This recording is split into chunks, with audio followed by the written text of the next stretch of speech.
miembros de la Comisión Especial para las Enmiendas de la Asamblea Nacional, compañeros de la mesa directiva, estimados colegas, profesores, público en general.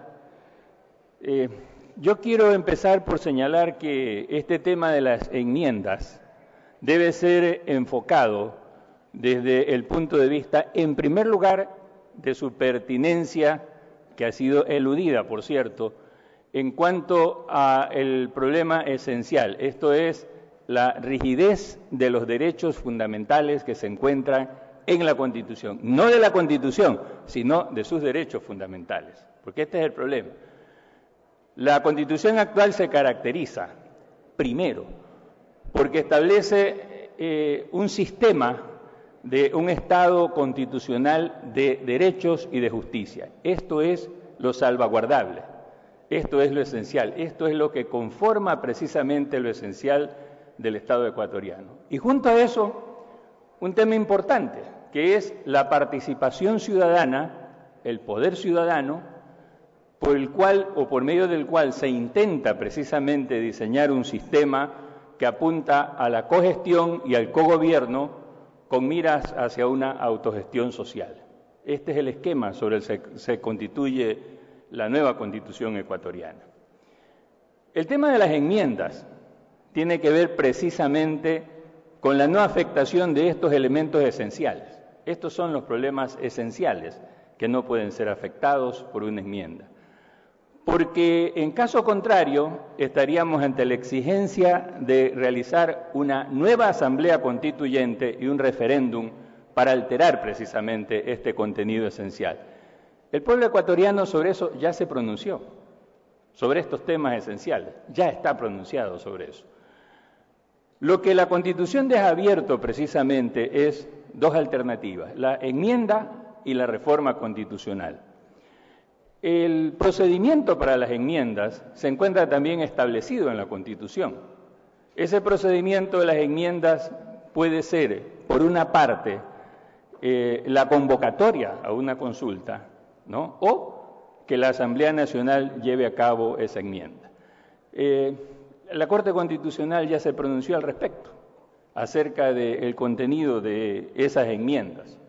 Yo creo que el problema central aquí, por el que realmente la gente se congrega, ¿no?, es en torno al tema de la reelección indefinida.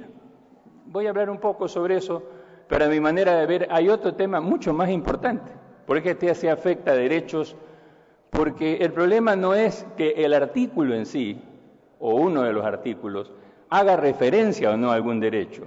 Todos los artículos de la Constitución están concatenados entre sí. La propia Constitución establece que es indispensable una interpretación sistemática de ella, o sea, del conjunto de la Constitución.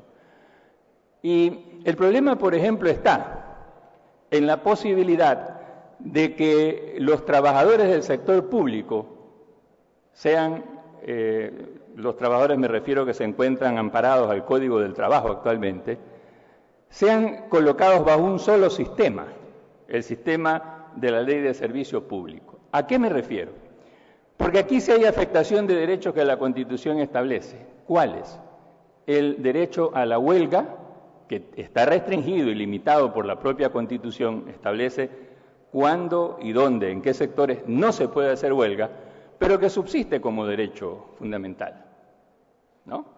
Entonces, el hecho de que los trabajadores que se encuentran amparados por el Código del Trabajo sean ubicados en la Ley de Servicio Público, de hecho les imposibilita la realización de este derecho, que es el derecho, que por cierto es un derecho fundamental y que se encuentra en el derecho internacional de derechos humanos. Esto es el derecho a la paralización de actividades, por supuesto, por motivos justos y de acuerdo, repito, a las restricciones que la propia Constitución establece, que son razonables, ¿no?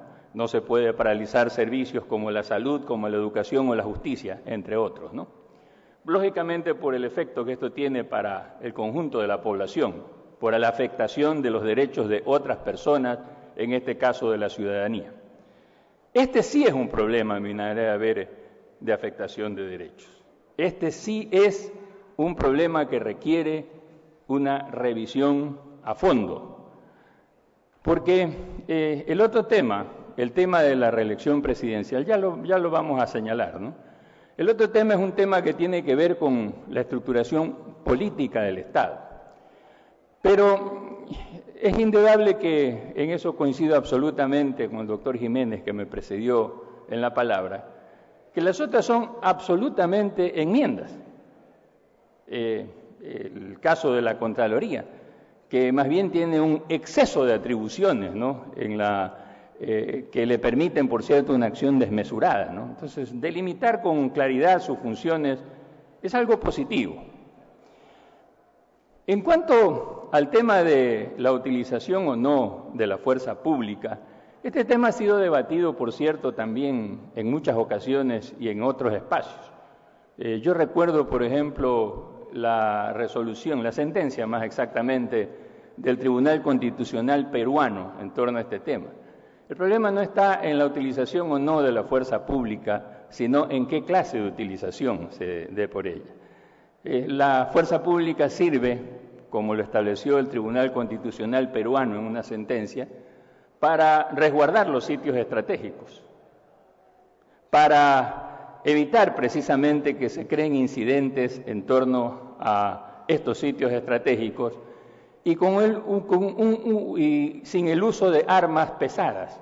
La fuerza pública tiene, pues, indudablemente muchas más armas que sirven para el enfrentamiento bélico, ¿no?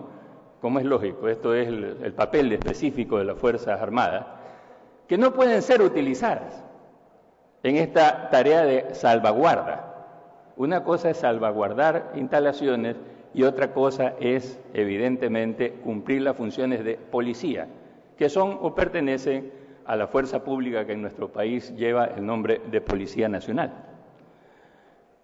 En cuanto al tema de la reelección, este es un tema también que hay que examinarlo en relación con los derechos respectivos. ¿Cuáles son los derechos vinculados al tema de la reelección presidencial? Son dos esenciales. Los derechos ciudadanos de elegir y de ser elegido. La pregunta es si la reelección afecta a los derechos de elegir y de ser elegido. Este es el problema central.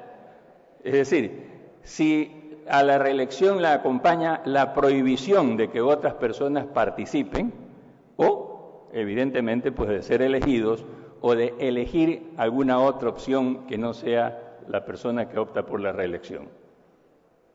Y ese es el problema central, porque si se trata de derechos de participación, pues entonces la participación implica que es el pueblo ecuatoriano quien decide quién o a quiénes va a elegir. Por cierto, este problema, si se quiere hablar de historia, recordemos que ya tuvo sus precedentes en nuestro país, ¿no?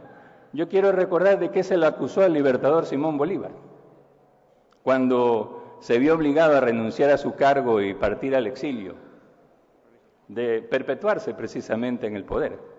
Yo quiero recordar de qué se le acusó al general Eloy Alfaro, cuando fue inmolado en la masacre de Ejido, de perpetuarse en el poder. Es decir, el problema no es tan sencillo, porque también en nuestras tradiciones, por supuesto que hay también otras tradiciones. Juan José Flores fue acusado de lo mismo, ¿no? García Moreno de igual manera. Pero el problema está justamente no en ese hecho en sí, sino en el hecho de el juicio político en torno a la persona o personas que van a realizar o que plantean esa posibilidad de reelección. Y la perspectiva desde la cual se enfoca, si es una perspectiva de cambios o una perspectiva de retroceso histórico. Este es el problema, si se lo quiere poner desde el punto de vista político. Pero esa decisión, lógicamente, pertenece al elector, a quien ejerce el derecho de elegir y de ser elegido. Y por cierto, ese tema de la no reelección para el cargo de presidente de la República, ojo, para el cargo de presidente de la República, porque en eso consistía la prohibición de reelección en la historia constitucional nuestra, ¿no? O tiene una tradición que aquí se la ha señalado. Parte de la enmienda realizada por el Congreso de Estados Unidos tras la experiencia de las 3 presidencias de Franklin Delano Roosevelt. Es decir, los sectores más conservadores de Estados Unidos no querían repetir una vez más la experiencia populista de Franklin Delano Roosevelt. Entonces, yo creo que es importante tener presente estos elementos. Es verdad que el nuestro es un régimen de presidencialismo fuerte, lo es en toda América, en todo el continente americano. El problema radica, y yo lo dije en la Asamblea y lo voy a repetir, en las restricciones que se pueda poner para los candidatos a la reelección.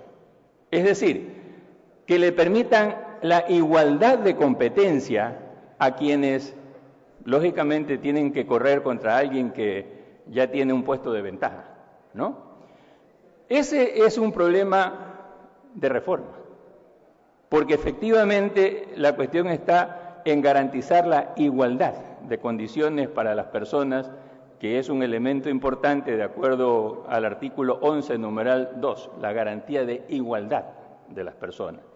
Esta garantía de igualdad es la que debe, lógicamente, ser modulada, no solamente a través de la Constitución, sino de las leyes secundarias respectivas. Esto es la ley de elecciones, el Código de la Democracia, para que realmente las condiciones de igualdad sean garantizadas.